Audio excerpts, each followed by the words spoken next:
प्यारे दोस्तों नमस्कार, कैसे हैं आप लोग। फ्रेंड्स, आज हम लोग पढ़ने वाले हैं क्लास 12th बायोलॉजी से कुछ महत्वपूर्ण ऑब्जेक्टिव क्वेश्चन जो कि बिहार बोर्ड 2022 के लिए बहुत ही महत्वपूर्ण साबित हो सकते हैं। तो चलिए वीडियो को शुरू करते हैं। दोस्तों, अगर आप लोग अभी तक इस चैनल को सब्सक्राइब नहीं किए हैं तो सब्सक्राइब कर लीजिए। तो चलिए वीडियो को शुरू करते हैं। चलिए यहाँ पे पहला क्वेश्चन स्क्रीन पे लोड हो रहा है। पहला क्वेश्चन है कि टी लिम्फोसाइट उत्पन्न होता है। टी लिम्फोसाइट मतलब कहाँ से उत्पन्न होता है। तो यहाँ पे पहला ऑप्शन है अस्थिज्मा से, और दूसरा ऑप्शन है पेट से, तीसरा ऑप्शन है थाइमस से, और चौथा ऑप्शन है यकृत से। तो आप लोग को 5 सेकंड दिया जाएगा। अगर आप लोग जानते हैं तो कमेंट सेक्शन में ज़रूर बताना।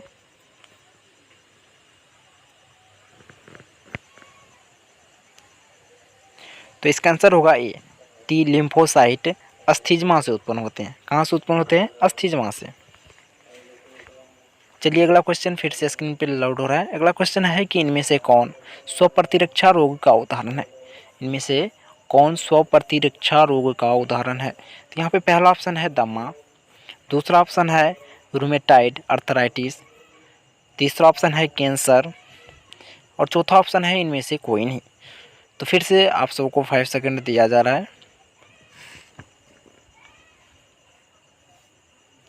तो इसका आंसर होगा बी, रूमेटाइड अर्थराइटिस। इनमें से कौन स्वप्रतिरक्षा रोग का उदाहरण है? तो रूमेटाइड अर्थराइटिस होगा।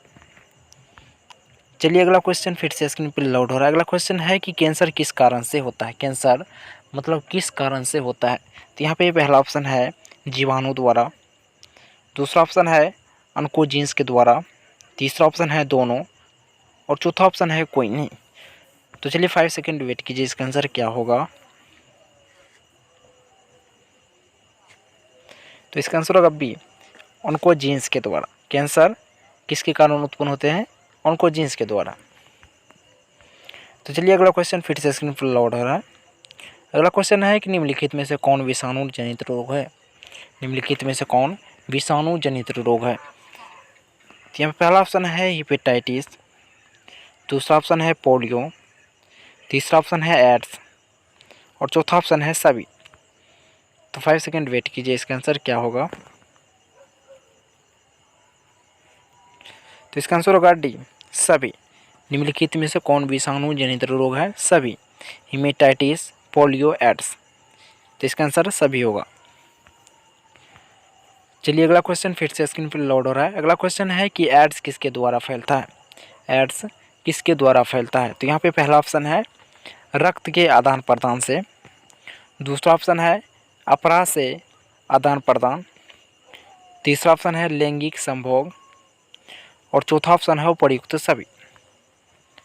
तो देख लीजिए इसका आंसर क्या होगा। तो इसका आंसर होगा डी, उपर्युक्त सभी। एड्स किसके द्वारा फैलता है? तो रक्त के आदान प्रदान से भी एड्स फैल सकता है, और अपराह से आदान प्रदान से भी एड्स फैल सकता है, और लैंगिक संभोग से भी एड्स फैल सकता है। तो इसका आंसर सभी होगा।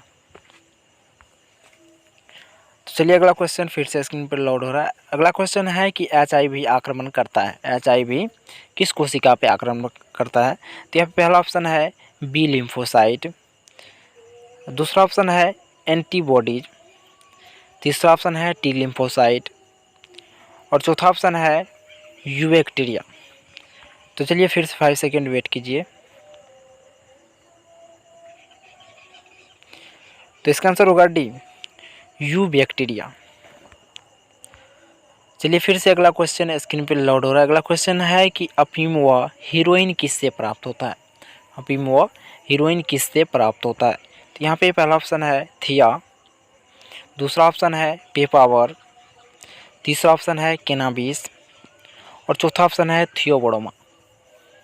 तो 5 सेकंड वेट कीजिए, इसका आंसर क्या होगा। तो इसका आंसर होगा बी, पेपावर। अफीम व हीरोइन किससे प्राप्त होता है। तो पेपावर से। चलिए अगला क्वेश्चन फिर से स्क्रीन पे लोड हो रहा है। अगला क्वेश्चन है कि गोबर गैस का एक प्रमुख घटक है। गोबर गैस का एक प्रमुख घटक है। तो यहाँ पे पहला ऑप्शन है यूवेटिन, दूसरा ऑप्शन है अमोनिया, तीसरा ऑप्शन है मीथेन, और चौथा ऑप्शन है इथेन। तो फिर से 5 सेकेंड वेट कीजिए, इसका आंसर क्या होगा। इसका आंसर होगा सी, मीथेन। गोबर गैस का एक प्रमुख घटक क्या है, मीथेन।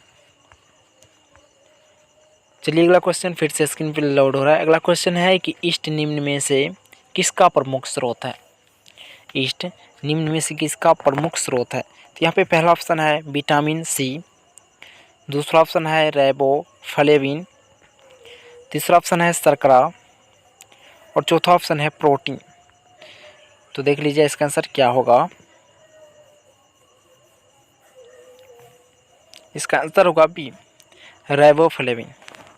ईस्ट में किसका प्रमुख स्रोत है, राइबोफ्लेविन का।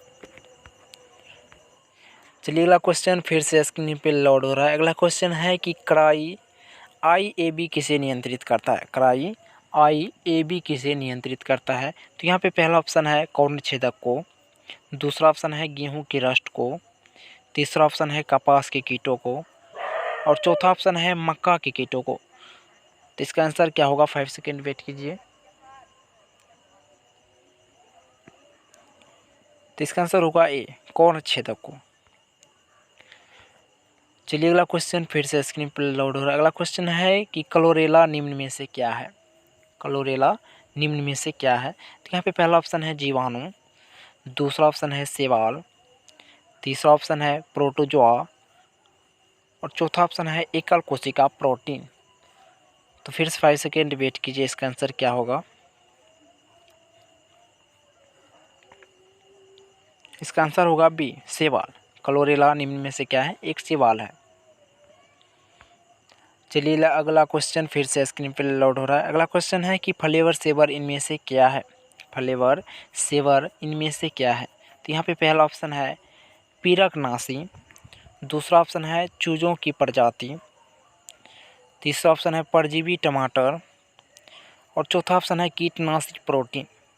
तो फिर से 5 सेकेंड वेट कीजिए, इसका आंसर क्या होगा।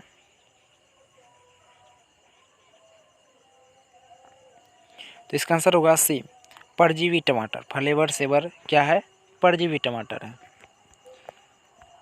चलिए अगला क्वेश्चन फिर से स्क्रीन पे लोड हो रहा है। अगला क्वेश्चन है कि फ्लावर सावर किसका ट्रांसजेनिक प्रकार है। फ्लावर सावर किसका ट्रांसजेनिक प्रकार है। तो यहाँ पे पहला ऑप्शन है गेहूँ, दूसरा ऑप्शन है टमाटर, तीसरा ऑप्शन है धान, चौथा ऑप्शन है रुई। तो देख लीजिए इसका आंसर क्या होगा। इसका आंसर होगा बी, टमाटर। फ्लावर सावर किसका ट्रांसजेनिक प्रकार है, तो टमाटर का। चलिए अगला क्वेश्चन फिर से स्क्रीन पर लोड हो रहा है। अगला क्वेश्चन है कि गोल्डन राइज में पाया जाता है। गोल्डन राइज में क्या पाया जाता है। तो यहाँ पर पहला ऑप्शन है विटामिन ए, दूसरा ऑप्शन है विटामिन बी, तीसरा ऑप्शन है विटामिन सी, चौथा ऑप्शन है विटामिन डी।